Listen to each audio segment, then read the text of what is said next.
Hello students, जो भी students IPU से हैं या कोई भी ऑनलाइन एग्ज़ाम दे रहे हैं, प्रॉक्टर्ड एग्ज़ाम, प्लीज़ इस वीडियो को पूरा देखें और ज़रूर देखें, ज़्यादा से ज़्यादा शेयर करें। ये जो इन्फॉर्मेशन मैं आपको देने वाला हूँ आपको कहीं भी नहीं मिलेगी, क्योंकि ये इनसाइडर इन्फॉर्मेशन निकाल के मैं आप लोगों के लिए लाया हूँ कि किस तरह से चीज़ें होने वाली हैं। लोग बहुत ज़्यादा जो बच्चे हैं उनके अंदर तनाव है कि 30 वार्निंग आ गई, मैंने अगर फेस भी हिलाया तो क्या होगा, कैसे होगा। एक एक चीज़ बैक एंड पे क्या होगा, फ्रंट एंड में आपके साथ क्या हो रहा है, सब मैं आपको समझाऊंगा इस वीडियो में। तो प्लीज़ इसे शेयर करें ज़्यादा से ज़्यादा और देखें एंड तक। अब मैं बात करता हूँ, ऑनलाइन एग्ज़ाम्स हो रहे हैं कोविड की वजह से। अब जो आपको पता है एमसीक्यू आपके एग्ज़ाम्स होने वाले हैं, और एक ऑप्शन मिला था स्टूडेंट्स को कि आपको सेंटर बुक करना है या फिर आप घर से एग्ज़ाम देना चाहते हैं। तो ज़्यादातर लोगों ने घर ही चूज़ किया और बोला गया था कि घर आप कर दीजिए, जो भी आपका अभी ये जो आपने फिलअप किया है। तो इसके पीछे भी इन लोगों की, जो यूनिवर्सिटी वाले हैं, इन्हीं लोगों की चालाकी थी। ये नहीं चाहते थे कि ज़्यादा से ज़्यादा लोग यहाँ आए।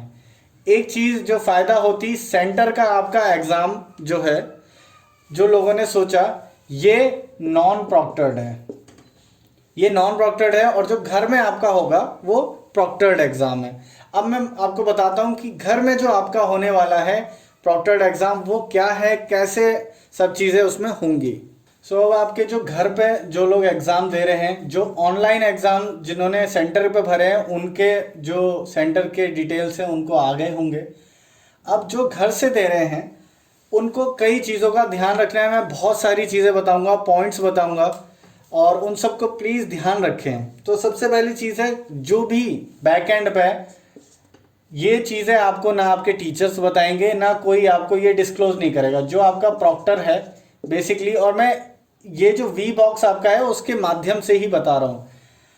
जो भी आपका प्रॉक्टर रहेगा वो बेसिकली उसको क्या होगा मैं बताता हूँ आपको। 30 स्टूडेंट रैंडमली उसकी स्क्रीन पर आ जाएंगे, 30 लोग आएंगे, और उसमें से मतलब वो उन 30 को ही देखेगा। उसको ये नहीं पता होगा कि वो कौन सी स्ट्रीम का है, कौन से कॉलेज का है, या फिर जो भी उस वो एमसीक्यू खोल के कर रहा है, अभी सब्जेक्टिव कर रहा है, वो किस क्वेश्चन पे है, ये सब डिटेल उसके पास उस नहीं आएगी कभी भी। वो सिर्फ आपका चेहरा देख सकेगा। तो ये चीज़ आप ध्यान रखें। जो प्रॉक्टर है, पहली चीज 30 लोग उसके पास आएंगे और उसको बस वो लोग दिखेंगे। अगर आप कहो तो एक जैसे स्क्रीन है, उसको ऐसे छोटे छोटे 30 फेसेस जिस तरह से आपका होता है वो दिखने चालू हो जाएंगे। अब एक प्रॉक्टर के हाथ में दो तरह की वार्निंग्स जो आपकी रहेंगी, दो तरह की आपके, जब आप टेस्ट दे रहे होंगे कोई भी एमसीक्यू का, तो आपके पास दो तरह की वार्निंग रहती है। बहुत ज़्यादा लोग डिस्कस कर रहे थे इस चीज़ को। सबसे पहली चीज़ है कि आपकी दो तरह की है नेविगेशन वार्निंग।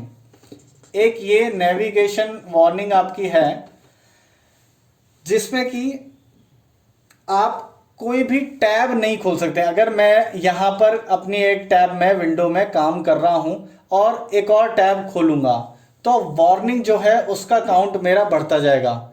लेट्स से यहाँ पर एक नोटिफिकेशन मेरे कैस्पर्सकी की एंटीवायरस की आ गई तो काउंट बढ़ेगा। कुछ मेल आ गया, उसकी नोटिफिकेशन आ गई, काउंट बढ़ेगा। ये काउंट आपका बढ़ते बढ़ते जैसे ही 30 पहुंचेगा तो ये आपका अनफेयर मीन्स में आपका केस पहुंच जाएगा, और ये आपके लिए बहुत मुश्किल हो जाएगा।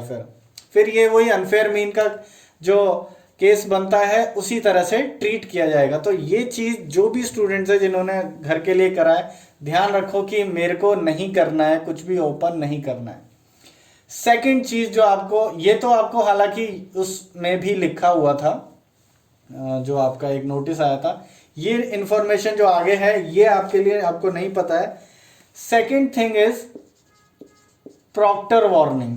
दो तरह की वार्निंग सिस्टम इन्होंने बनाया है, एक है नेविगेशन वार्निंग, दूसरा है प्रॉक्टर वार्निंग। अब इसमें क्या है, बेसिकली आपका जो चेहरा है जब आप दे रहे हो यहां पर उसको दिखाई दे रहा है, तो होता क्या है, फेस जो है लेफ्ट राइट इधर उधर करते हो या फिर आपका फेस दिखाई ही नहीं देता है, उसकी वार्निंग्स आपकी बढ़ती जाएंगी, वो इंक्रीज होंगी। अब जैसे कि एक तरह से आप समझिए यहाँ पर नोटिफिकेशन चल रहा है, इस बच्चे की 15 हो चुकी हैं, इस बच्चे की 10 हो चुकी हैं, इस तरह से उनको दिख रहा होगा और वो स्क्रीन आपकी देख पा रहा है। अब यहाँ पर वार्निंग्स इंक्रीज, किसी बंदे की कोई बहुत ज़्यादा ही हिलडुल रहा है, चीटिंग कर रहा है या कुछ भी कर रहा है, अब प्रॉक्टर के हाथ में 4 अलग अलग केस हैं, 4 चीज़ें हैं जो वो कर सकता है। तो मैं आपको बताता हूँ, प्रॉक्टर के हाथ में 4 चीज़ें हैं। तो सबसे पहला है रूम स्कैन। सो ये 4 चीज़ें आपके प्रॉक्टर के हाथ में है, room scan, live video, pause और टर्मिनेट। अब जो हिदायत दी गई है, तो टर्मिनेट का ऑप्शन वो बहुत ही कम, rare of the rarest case में कभी हो सकता है कि टर्मिनेट करे, बिल्कुल उनको नहीं बोला गया है। जो भी जब इनकी टीचर्स की भी ट्रेनिंग हुई है तो उसमें नहीं बोला गया है कि ये टर्मिनेट करना है। तो टर्मिनेट तो आपको नहीं कर सकता प्रॉक्टर, तो पर प्रॉक्टर के पास ये जो है वार्निंग्स बढ़ती जा रही हैं, कुछ ज़्यादा ही लोचा करोगे तो वो शायद टर्मिनेट भी कर दे। नेक्स्ट आपका है कि वो पॉज कर सकता है। पॉज इन द सेंस वो आपका वहीं से टेस्ट ही पॉज कर देगा और आपका जो टेस्ट है वो वहीं पे पॉज हो गया है। फिर बट ये चीज़ भी उनको मना की गई है, उसकी जगह सॉल्यूशन एक ये दिया है कि वो आपसे चैट करेगा। चैट करके वो पूछेगा कि भैया क्या है, इतना क्यों हिल रहे हो, कभी इधर कर रहे हो कभी उधर, कभी आपका डिस्टर्ब हो रहा है, क्यों ये है। तो वो पॉज ना करके, क्योंकि पॉज अगर कर दिया तो वो टाइमिंग का मैं आपको बताऊंगा क्या सीन है अभी आगे। बहुत ये एक दो मुझे बहुत ज़्यादा वाहियात चीज़ लगी, लिमिटेशन लगी इस सिस्टम की, अभी डिस्कस करता हूँ। बट पॉज कर देगा तो वो चैट के माध्यम से उसको सॉल्व करने की कोशिश करेगा जो प्रॉक्टर है, कि भाई क्या प्रॉब्लम है। देन एक चीज़ और हो सकती है कि प्रॉक्टर बोले कि भैया अपना ज़रा लाइव वीडियो हमें प्रॉपर आ जाओ, ज़रा बात कर लेते हैं हम लोग। आपका वहाँ टेस्ट के बीच में वो आपसे फिर बात करने लग जाएगा। इससे आपका हो सकता है कि, क्योंकि टाइम तो वेस्ट होगा ही ये सब करने में, अगर उसे लगा बहुत सस्पिशन और आपके ये नोटिफिकेशन बढ़ते ही जा रहे हैं, ठीक है, ये नहीं लोग इसमें अब अंतर क्या है कि लोग ये सोच रहे थे, स्टूडेंट्स ये सोच रहे थे कि ऐसे बढ़ेंगे और मेरे को तो अनफेयर मीन में बुक कर देंगे, मैं तो सारे बच्चे 90% फेल होंगे। नहीं होगा। लाइव वीडियो के जरिए वो आपसे कनेक्ट होने की गुजारिश कर सकता है कि भैया मेरे को दिखाओ क्या चल रहा है। उसके बाद नेक्स्ट लास्ट चीज़ हो सकती है कि वो ये बोले कि भैया अपना ज़रा कैमरा घुमा के और रूम स्कैन करा दो हमारा। रूम स्कैन मतलब फिर, क्योंकि हो सकता है कि कोई नीचे छुप के और अभी मैं आपको बताऊं कि वो सिर्फ सामने देख रहा है, मैं नीचे किसी को बिठा के रखा हूं जो कि सारे वीडियोस को देख रहा है, अगर इस हिसाब से भी है तो वो सारे क्वेश्चन पढ़ पा रहा है, और वो कुछ चीटिंग कर रहा हो या फिर कुछ भी कर रहा हो और वो बता रहा हो, तो वो हो सकता है कि रूम स्कैन करवा दे कि पूरे कमरे में ज़रा एक बार कैमरा मार के दिखा दो कि कहाँ क्या है। तो ये चीज़ कर सकता है। ये सब आपके लिए बहुत दिक्कत रहेगी क्योंकि आपका टाइम वेस्ट होगा। अब आते हैं नेक्स्ट चीज़ जो मुझे सबसे बड़ी लिमिटेशन लगी। ये जो इन्फॉर्मेशन मैंने आपको बताई है ये किसी के पास नहीं है, क्योंकि ये मैं अंदर के सोर्सेज से लाया हूँ, ठीक है। अब लिमिटेशन जो है वो मुझे सबसे बुरी ये लगी, और हाँ मैं आपको बता दूं कि आपका बफर टाइम है वो 10 मिनट का है। लेट से अगर 10 बजे एग्ज़ाम चालू होना है और 11 बजे ख़त्म होना है, ठीक है, तो 10 से 11 में आप ज़्यादा से ज़्यादा 10:10 पे ज्वाइन कर लो, ठीक है। उससे लेट अगर हो गए तो आपको अलाउ ही नहीं किया जाएगा और आप वैसे ही फेल हो जाओगे, ठीक है। पहली चीज़ इसलिए अपना सब सेट करके रखो। दूसरी चीज़ जो मुझे ख़राब लगी, लेट से इन लोगों ने कोई क्लॉक नहीं रखी है उसमें। नॉर्मली जब आप देखोगे, आप अगर एप्टीट्यूड के टेस्ट दोगे, दूसरी जो 4th ईयर के स्टूडेंट्स होंगे उन्होंने एप्टीट्यूड या कहीं और के टेस्ट दिए होंगे, तो एक क्लॉक चलता रहता है कि जैसे अगर मान लो कि टेस्ट में कहीं गड़बड़ आ गई, तो आईआईटी के एग्ज़ाम में भी शायद पता नहीं था ये, पर ये गेट के एग्ज़ाम में था, क्लॉक में गड़बड़ आ गई तो टेस्ट बंद हो जाता है, बट वो वहीं से चालू हो जाता है, थोड़ा सा ऐसा रहता है। एप्टीट्यूड के टेस्ट में तो होता है, जो आपके ये रहते हैं कंपनीज के, उनमें तो मेरे को पता है, मेरे को ये नहीं पता और जगह होता है या नहीं। तो वो क्या करता है 60 मिनट से टाइम कम होता रहेगा वो। अब लेट से मेरे पास 50 मिनट बचे थे, अब एकदम से मेरा नेट चला गया, तो जब टेस्ट रिज्यूम हुआ तो अभी मेरे पास 50 मिनट बचे रहे होंगे। ये चीज़ होती थी। इसमें क्या है कि अगर 10:30 पे मेरा नेट चला गया तो सबसे पहले तो ये प्रॉक्टर क्या करेगा, इसको आपका वीडियो नहीं दिखेगा, ये आपको कॉल करवाएगा। ये जो भी इनके कॉन्टैक्ट्स रहेंगे उनके थ्रू ये कॉल करेंगे आपको और पूछेंगे कि क्या दिक्कत है। यहाँ से लेट से आपकी दिक्कत खत्म हुई, 40 हुए, तो ये जो 10 मिनट आपके चले गए ये आपको नहीं मिलने वाले हैं।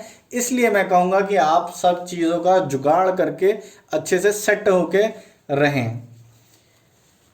I hope this is clear कि ये आपको कोई भी एक्स्ट्रा टाइम नहीं देंगे। 11 बजे ये अपने आप सबमिट हो जाएगा, खत्म।